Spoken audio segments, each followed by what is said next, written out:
وارث ذکر کے جلد ظہور کے لیے بلند تر صلوات۔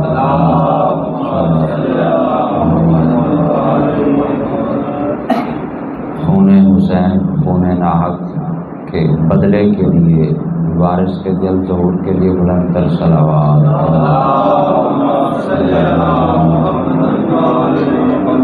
مخدرات عصمت و طہارت کی چھنی ہوئی چادروں کے بدلہ دینے والے کی جلد آمد کے لیے بلند تر صلوات۔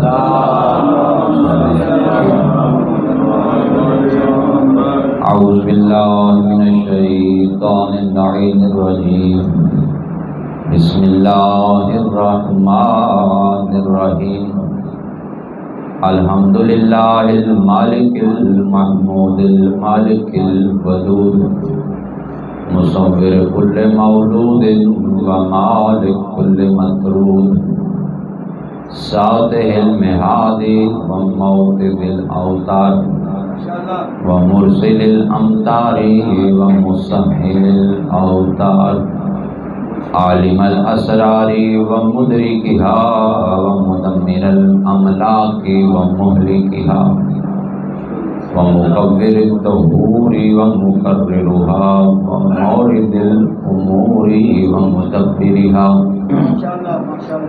الصلاة والسلام على سیدنا و مولانا شفیعنا و شفیع ذنوبنا طبیبنا و طبیب نفوسنا حبیبنا و حبیب الہ رب العالمین ابی القاسم محمد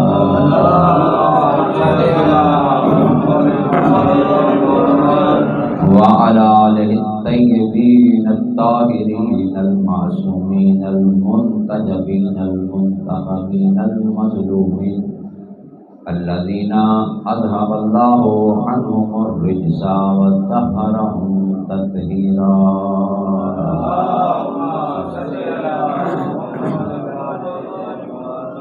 علی لعنۃ اللہ اعدائہم اجمعین الی یوم الدین، اما بعد فقد قال اللہ سبحانہ وتعالی فی محکم کتابہ الاعلی وقوله الحق، بسم اللہ الرحمن الرحیم، وهو الذی یبدأ الخلق ثم یعیدہ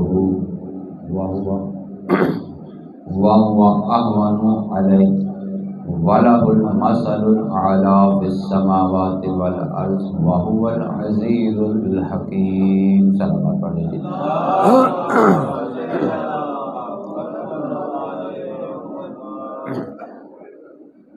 موالیان حیدر کرام، نہایت واجب الاحترام سامعین محترم، عشرہ محرم الحرام 1443 ہجری کی آج تیسری مجلس سے آپ سماعت فرما رہے ہیں بعنوان معرفت امام زمانہ۔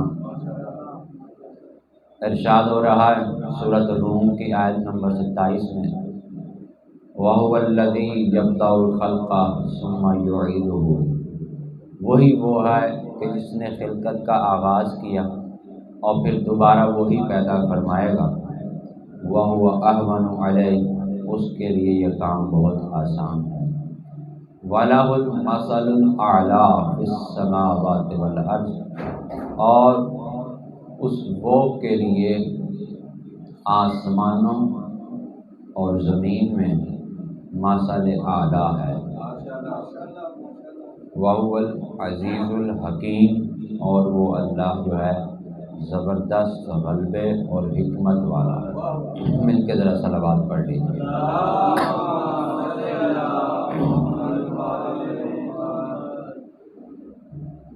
مقصد ہر چیز کا کہ معرفت توحید، خدا کی شناست، خدا کی پہچان، یہ سارا نظام اس کائنات کا اللہ نے بنایا اپنی پہچان کے لیے۔ کنتو کنزن مخفیہ، حدیث قدسی کہ میں چھپا ہوا خزانہ تھا۔ فَأَحْبَبْتُ أَنْ أُعْرَفَ فَخَلَقْتُ الْأَخْلَاقَ، تو مجھے محبت ہوئی کہ میری پہچان، تو میں نے خاص مخلوق کو خلق کیا۔ یعنی خلقت کا مقصد پھر کیا ہوا؟ معرفت توحید۔ اسی لیے جو آیت ہم نے عنوان میں رکھی ہے وَهُوَ الَّذِي يَبْدَأُ الْخَلْقَ، وہی وہ ہے جس نے خلقت کا آغاز کیا۔ خلقت کا مقصد کیا ہوا؟ کہ وہ چھپا ہوا خزانہ تھا، اس نے چاہا کہ پہچان ہو، اظہار ہو اس ذات کا، اس کی پہچان ہو، اس نے خلق کیا، خلقت کا آغاز کیا۔ اب انسان اس ذات خفی الخفی غیب الغیوب سر الاسرار ذات کو کیسے سمجھ سکے، کیسے اس کی پہچان کر سکے؟ ہم مجبور ہیں کہ جب تک کوئی علل و وسیلہ سبب اسباب نہ آئے ہم کسی شے کی رسائی حاصل کر نہیں سکتے۔ مادے کی مخلوق ہیں، وہ ذات مادے سے مبرہ ہے، اس نے اپنی پہچان تو کروانی ہے، اور جب پہچان کروانی ہے تو میں نے کل بھی کہا تھا کہ یہ اعزاز مذہب حقہ کو حاصل ہے۔ جتنی بلند توحید ہمارے ہاں کنسیپٹ ہے، کسی کے ہاں نہیں ہے، کیونکہ ہم نے توحید لی ہے وارثان توحید سے۔ لوگوں نے توحید لی ہے ڈائریکٹ پھلانگ کے، وہ شیطان ابلیس کی طرح وہ ڈائریکٹ چاہتا تھا کہ اللہ کو پالو، تو جب ڈائریکٹ اللہ کی طرف پھلانگیں گے تو آگے سے ابلیس ملے گا، خدا نہیں ملے گا۔ اگر ڈائریکٹ خدا کو سمجھا جائے بالفرض قرآن سے، ہم دیکھتے ہیں کہ اللہ نے اپنا خود کیا تعارف کرایا اپنے توحید کا، کہ پروردگار تجھے اگر ڈائریکٹ پہچاننا ہو تو کس طرح پہچانے؟ چونکہ ہم انسان ہیں، جسم و جسمانیات کے قید و بند میں ہیں، ہماری مجبوری ہے کہ ہم سمجھ نہیں سکتے مشاہدے کے بغیر۔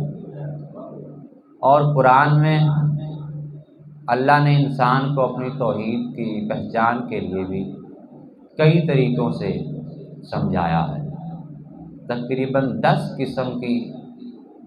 اقسام کی آیات ہیں توحید کی معرفت سے متعلق، یعنی 10 قسموں سے اللہ نے اپنے آپ کو سمجھایا، اور ان میں جو پہلی قسمیں ہیں وہ انسان کی مجبوری کو مد نظر رکھتے ہوئے کہ انسان چونکہ جسم و جسمانیات کے قید و بند میں ہے، تو اس لیے چونکہ حدیث بھی تھی کہ من عرف نفسہ فقد عرف ربہ، جس نے اپنے نفس کی معرفت حاصل کر لی گویا اس نے اپنے رب کی معرفت حاصل کر لی۔ اب پھر سب سے پہلے ہمیں اپنے نفس کی معرفت حاصل کرنی ہوگی۔ جب ہمیں اپنی ذات کو پہچان لیا تو گویا ہم نے اللہ کو پہچان لیا۔ دیکھتے ہیں کہ انسان کی جو ذات ہے، انسان کی ذات یہ کیا شے ہے؟ انسان کی ذات کن چیزوں سے؟ انسان کی ذات 3 چیزوں کا مرکب ہے۔ انسان کی ذات جو ہے جس انسان نے اپنی ذات کو پہچان لیا وہ ہے خدا کو پہچان۔ انسان کی ذات 3 چیزوں کا مرکب ہے، بدن، نفس، روح، 3 چیزوں کا مرکب ہے۔ آگے پھر مزید کھولیں تو بدن کی اقسام، لیکن انسان کی ذات کی بات ہو رہی ہے۔ انسانی ذات 3 چیزوں کا مرکب، بدن یعنی کہ جسم، نفس اور روح، 3 چیزوں کا مرکب ہے۔ اس میں انسان کی ذات کو سمجھنے کے لیے جو پہلا ہے بدن۔ بدن حقیقت کی ذات انسانی نہیں ہے، یہ مجاز ذات انسانی ہے، لیکن یہ اتنا ضروری ہے، یہ مقام مظہریت پہ فائز ہے۔ اگر یہ جسم نہ ہو خود انسان کی ذات کی پہچان نہیں ہو سکتی۔ اگر یہ جسم نہ ہو نہ نفس کی پہچان ہو سکتی، نہ روح کی پہچان ہو سکتی ہے۔ یعنی کہ بدن جو ہے وہ مقام مظہریت پہ فائز ہے، اتنا ضروری ہے، خود انسان کی ذات کی پہچان بدن کے بغیر ممکن ہی نہیں، اور اتنا ضروری ہے۔ لیکن اصل ذات انسان کی نفس اور روح ہے۔ ہم آپس میں کلام کرتے ہیں تو کلام ہم یہ جسم سے نہیں کر رہے ہوتے، کلام انسان کی ذات سے ہو رہا ہوتا ہے۔ اگر جسم سے کلام ہوتا تو مرنے کے بعد ہی جسم کلام کرتا ہوتا، تو مرنے کے بعد بھی جسم سے کلام نہیں ہوتا، یعنی کہ اصل ذات اس کے اندر پنہاں ہے، جس کے اوپر اس کو ظاہر کرنے کے لیے یہ جسم دیا گیا ہے۔ وہ ذات ظاہر ہو ہی نہیں سکتی انسان کے جسم کے بغیر، بدن کے بغیر۔ تو جتنے بھی یعنی افعال اس جسم سے ظاہر ہوتے ہیں، صادر ہوتے ہیں، جتنے بھی کام، جو بھی اس متعلقات بدن ہے، جسم سے متعلق جتنی بھی چیزیں ہیں، اقوال، احوال، حرکات، سکنات، یہ تمام چیزیں بدن سے متعلق، اصل میں یہ ذات سے متعلق ہے، ان کا اظہار جسم سے ہوتا ہے۔ ہم جو بولتے ہیں وہ جسم نہیں بولتا، وہ ہماری ذات بولتی ہے، لیکن اس کا اظہار جسم سے ہو رہا ہوتا ہے۔ جسم نہ ہو تو وہ ذات کا اظہار ہی نہ ہو سکے۔ ہم جو کرتے ہیں وہ ذات کر رہی ہوتی ہے، لیکن اس کا اظہار یہ اعضاء جسم کر رہے ہوتے ہیں۔ اگر یہ جسم نہ ہو تو ہمارے ان افعال کا بھی اظہار نہ ہو سکے۔ بالکل اسی طرح ذات حق کا حول انسان کو سمجھانے کے لیے کہ جس نے اپنے نفس کو سمجھ لیا، اس رب کو سمجھ لیا، اللہ نے بھی قرآن میں کچھ ایسی آیات رکھی ہیں جو متعلقات بدن سے ہیں، جس سے ثابت ہوتا ہے کہ خدا کا جسم ہے۔ ایسی آیات موجود ہیں جن آیات کو علماء نے آیات افتعال، ان الافتعال تدل علی الجسم، یعنی کہ کچھ ایسی آیات قرآن میں موجود ہیں جن میں ایسے فعل اللہ سے متعلق منسوب کیے گئے ہیں جو جسم کا ثابت ہونا واجب قرار دیتے ہیں۔ پھر کچھ ایسی آیات ہیں جن کو آیات الاجتسام کہا گیا ہے، ان الاجتسام تدل علی الجسم مع الاعضاء۔ کچھ ایسی آیات ہیں قرآن میں جو اللہ کے جسم کو مع اعضاء و جوارح ثابت کرتی ہیں قرآن میں۔ یعنی ذات توحید کی پہچان اگر ہم ڈائریکٹ کرنا چاہیں تو پھر یوں ہو سکتی ہے، وہ پہلی آیات جو ہے قسم کی آیات الافتعال، جس میں اللہ کے متعلقات جسم سے متعلق فعل سے متعلق اللہ سے بات کی گئی۔ مثلا متعلقات بدن میں بولنا، سننا، دیکھنا، یہ متعلقات بدن ہیں، یعنی جسم کی جو فعل ہیں، بولنا، سننا اور دیکھنا وغیرہ۔ اب اللہ میں قرآن میں کچھ ایسی آیات ہیں جو خدا کے قول کو ثابت کر رہی ہیں، دیکھنے بولنے کو، جیسے کہ مشہور ترین انما امرہ اذا اراد شیئا ان یقول لہ، کہ اس کی امر یہ ہے کہ جب وہ کسی شے کا ارادہ کرتا ہے تو اس کو کہتا ہے، قول کلام کرتا ہے، یعنی یہ متعلقات جسم سے کہ اللہ اس کو کہتا ہے، کن کہنا۔ اسی طریقے سے قال اللہ یا عیسیٰ، اللہ نے عیسیٰ سے کہا، پھر یہ قول آ گیا۔ اسی طریقے سے جب موسیٰ سے کلام کیا، انی انا اللہ رب العالمین، اے موسیٰ میں تیرا رب ہوں، پھر کلام آیا، قول متعلقات جسم ہے۔ اسی طریقے سے خدا نے سننے سے متعلق بھی کچھ آیات موجود ہیں کہ سمع اللہ قول التی، جو کچھ یہ لوگ کہتے ہیں خدا سنتا ہے، متعلقات جسم سے۔